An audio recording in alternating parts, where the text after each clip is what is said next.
Fondation Uwiragiye isanzwe ifasha abana bagendana ubumuga bwo kutabona hamwe n'abatishoboye. Abo banyeshure bararoswa vyankenerwa vyose bituma umunyeshure yiga, bivugwa na Silvia Uwiragiye arongoye ico kigo. Hari kuri uyu wa 18 Gitugutu umwaka w'ibihumbi 2025 igihe bari baramutse bugurura umwaka mushasha w'ishure. Uwiragiye avuga ko igihe cose umwaka w'ishure utanguye bategekanya umunsi wo gusangira n'abana, bagasangira n'igisabisho. Kari n'akaryo keza kandi ko gusangira bimwe mu vyo baronkejwe n'intwararumuri igihe bagendera ico kigo. Silvia Uwiragiye: uyu munsi twebwe muri fondation turanezerewe cyane.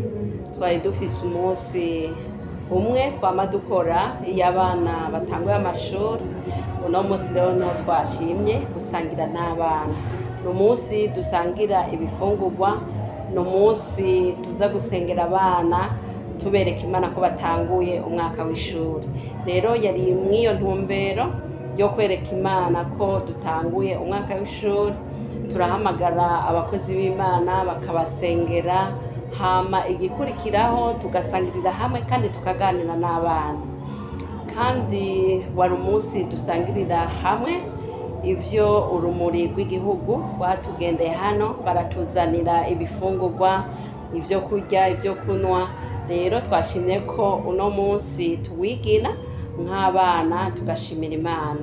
Muri ico kigo kirimwo abana bashika 300 harimo n'ababona, kugira ngo bose baze barafashanya. Iryo shure akaba ari shure rimenyesha abana ku rugero rwiza nk'uko abandanya abivuga. Kubera indinganizo y'igihugu bavuga yuko umwana atabona nawe ari umwana, twaje dushiramo n'ababona kugira bafashanye. Abo abana batabona turabafasha, bafashwa n'ikigo Fondation Uwiragiye, turabafasha. Mugabo harimwo n'abikenura, mugabo twe dufasha barya abana batabona batagira icepfo ca ruguru. Ego turabafasha uko dushoboye mu vyo umunyeshuri byose akeneye kubaho, turabimufasha.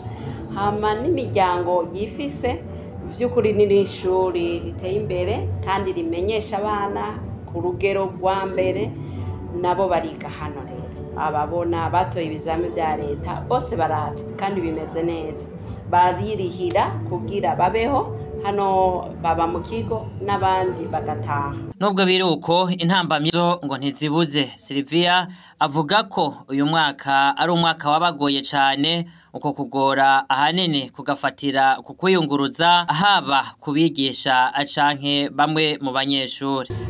Ni umwaka watugoye cyane, na cyane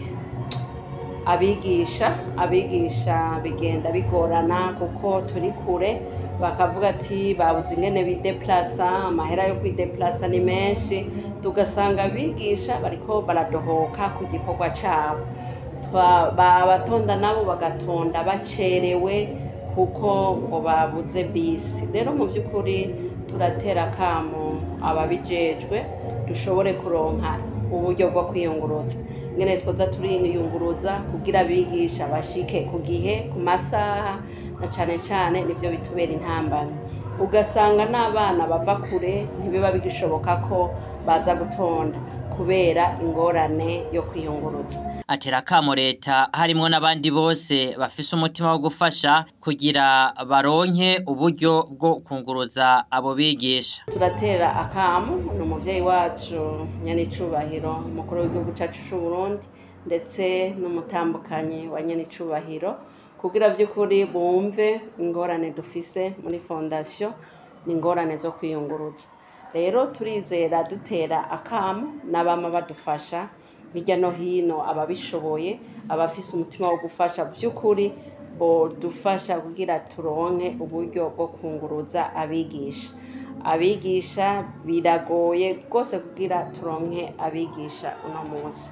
Aho nyene avuga ko bagiye gushira inguvu hamwe kugira ico kigo kizobe icambere, na cane bubakire ku ndero rukristo. Mwomenya ko ico kigo kirimwo abana 296 harimo 96 bagendana ubumuga bwo kutabona.